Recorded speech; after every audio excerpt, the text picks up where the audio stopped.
Hey guys, welcome to The Art of Marina. My name is Marina and this is my video blog.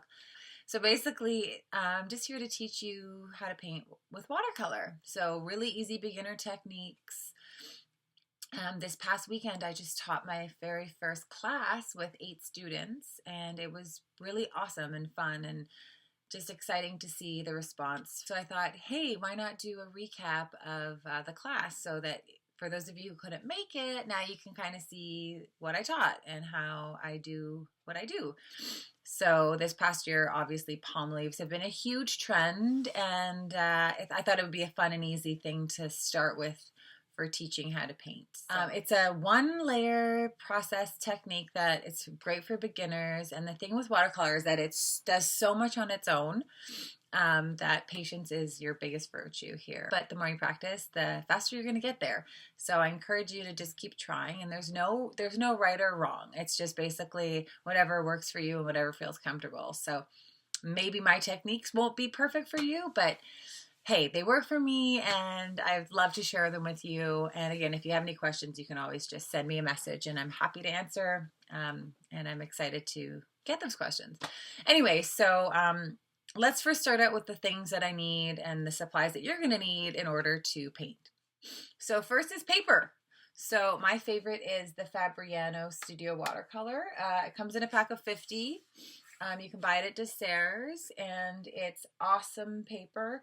So basically, it's 140 pounds, but it feels thicker. Like it almost feels like more like 200 to 300. It feels thicker than all the rest of the 140-pound watercolor paper. So it has like a really nice texture, and it's cold press, so it has a grain to it.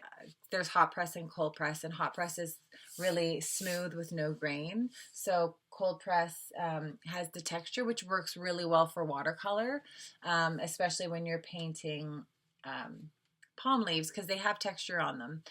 The key is if you're scanning your artwork to make repeat prints and stuff, I recommend hot press because then it's easier to scan and separate the ground from the foreground. But that's a whole other conversation. So anyway, my first choice is Fabriano. Cold press, 140 pounds. You can buy it at Desserts. My second choice, which is a little bit cheaper, not as heavy, same weight, is the Canson Extra Large. Very affordable, super easy to use, and also an excellent paper. I use tons of this stuff. Next is the paint. So Winsor Newton Professional Watercolor is awesome. Winsor Newton makes the other brand that I also use, which is Cotman. So I'm a huge fan of Winsor Newton, but there's not really much of a difference to me. This one's just more expensive. So Cotman is fantastic as well. Yeah, so I just buy all kinds and I mix them all together, but the Winsor Newton is an amazing brand. I also use their brushes and their paper and all their other stuff too. So yeah, so sap, because we're painting palm leaves, I thought let's just do like a gradation of different greens. So sap green is Performance A, a series 1, which is like a key color. And then I've also added hookers and emerald. So as you can see, watercolor paint comes in these tiny little things and they're fairly expensive. Like this is 30 bucks or something, maybe 32. So you don't need a lot. One of the first things I did notice with my students was even though I said, please use just a little bit of paint, they still used a lot. So just trust me when I say it's watercolor because you're using a lot of water and a little bit of pigment. And you'll see that when it dries with thinner coats, you get these beautiful textures that you can't get when you cake on a lot of paint. So little tiny bit of paint and like some water, you can add more water, and anyway, we'll get to the demo shortly. So these are the great colors that I'm going to be using today, Cotman and Winsor Newton Professional.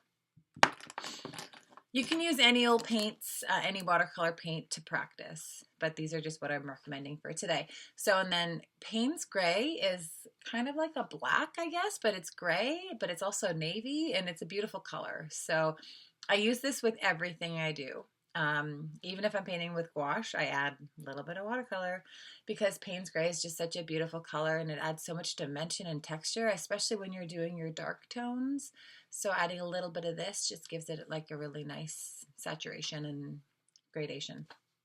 So I recommend Payne's Gray even for practicing. Just get one of these, and you can always scan your painting with paint. If you're painting with Payne's Gray, you can scan it and you can change it with your color and saturation in Photoshop. And then you can see you can get pretty much any color in the world out of this one color because it's not too black. It's more gray navy. Anyway, I tend to ramble on, but so yeah. Okay, so we've done the paper and we've done the paint, and now it's the brushes.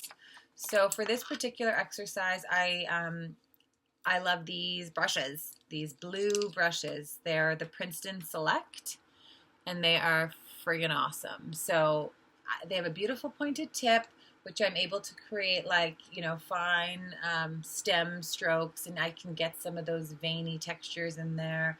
And they come in an array of sizes. From I think 8 is the largest, and then it goes all the way down to size 2.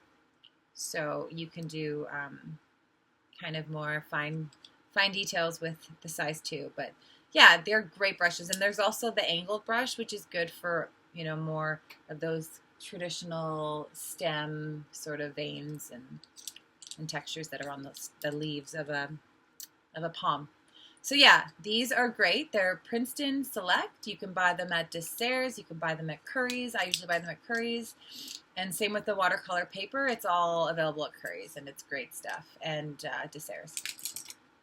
Okay, what else? I also use these really awesome pipettes. So these things here, you can control how much water you put in. And I usually start with one of these little water dishes, and I add my paint to it, and then I fill this with water, and I slowly add the amount of water I need because yeah, you just want to create the consistency that you like, and this gives you more control than dumping the water in. This is also really good for filling with paint and then squeezing the paint onto your actual painting. We'll also get there. Yeah, and these little dishes are 50 cents each. I have tons of them. You can get them at Curry's. And the pipettes I bought from Desserts. So those are my 2 shops here in Toronto that I go to because I live close to them, and they're great. So yeah, I'm excited to get started and to paint some beautiful palm leaves with you. So follow along. Okay, so here we are in my little paint studio. And I have my 2 brushes, a couple of pipettes, a water squirter. I have watercolor paint and a little dish that I can leave my paints on. And yeah, so what I'm going to do is I'm going to take each of these little cups and I'm going to put them out. And I'm going to squeeze a little bit of the paint in. So I'll probably just stick with all the Cotmans for today.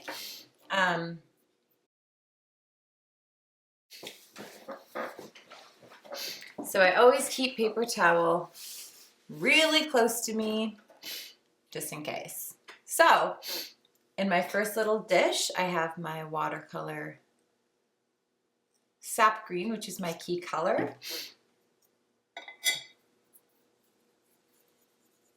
And I'm going to add my little bit of water and just blend it all the way. Because I'm only using one color, I don't have a big brush dish. Instead, I'm just using this. But I will have one dish with just plain water so that if I have to cleanse my brush, I will. And then I'll add water to the rest of them as well. So I can already tell that I might need more. So what I'll do is I'll leave these open and put them here just in case I want to quickly grab them. Because it sort of happens quickly. So this has been already done really fast, one coat, and I'm doing it again. Same palm leaf. So I'm going to start with my sap green. So I use one color as like a primary color and then add little hints of tones to the rest. There's really no correct way. I just like to have everything available at my fingertips. And I like to use the brush and some of the texture to get those like natural shapes.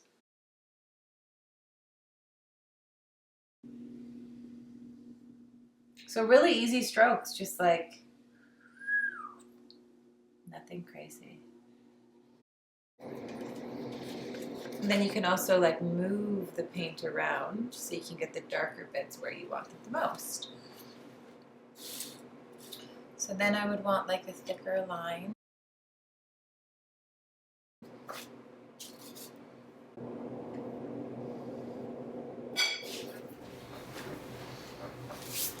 Okay, so now our palm is dry. It took about an hour. I always just wait the longest that I can. And I have my pretty palm. So you could leave it just as is, or you can go back in and do a second coat. And you should only do a second coat once it's completely dry. If you wanted to do the wet on wet method, you just leave it wet and you just keep adding more texture. So I think there's a little bit more dimension I could potentially add to this guy. So I kind of want to use my smaller brush, my number 2, and I want to go in and get a couple,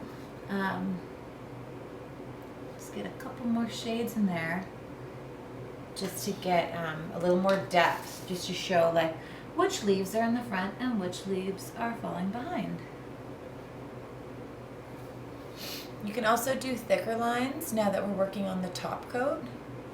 So I can go in here and just like to draw like outer shapes.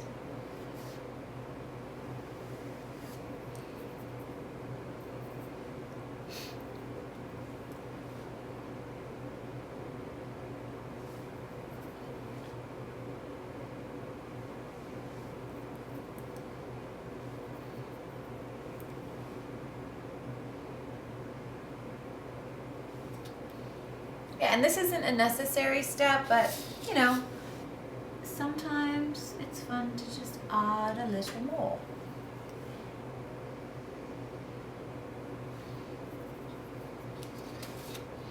So you sort of have to look at it in perspective.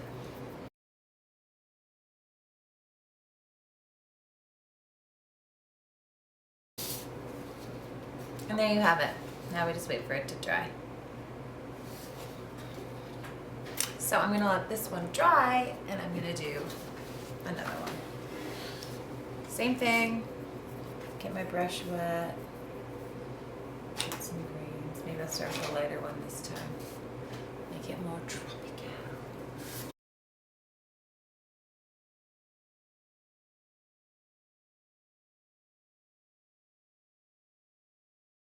Now the other method that I was explaining to you is a bit different. So we basically get your brush fairly diluted and then just use water, straight up water, with a very slight bit of pigment. And then once you get the whole thing wet, we can try using a pipette.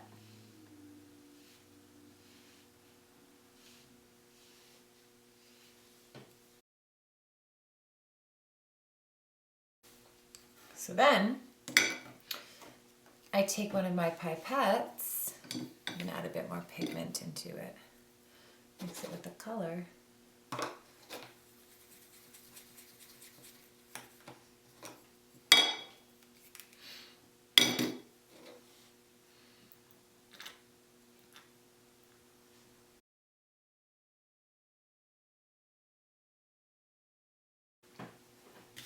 And that's it.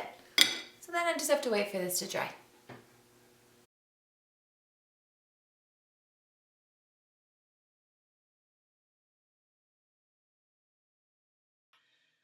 All right, guys, we made it to the end of the video, and thank you so much for spending time with me today.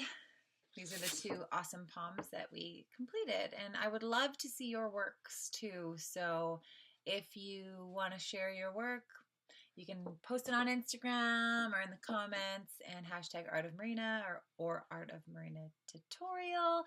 And yeah, it's been a long and very educational day for you and me, because this is my first YouTube video and first time making a video and making a YouTube page and all that stuff. So anyway, I'm excited to be back next week. So make sure you subscribe, because I have 0 followers and I would love to keep doing this. So if you want to see me again next week, subscribe below, and follow me on Facebook and Instagram, Art of Marina. And yeah, I'd love to know what you want me to paint, so please feel free to leave it in the comments below. Thanks again. Happy painting! Mwah!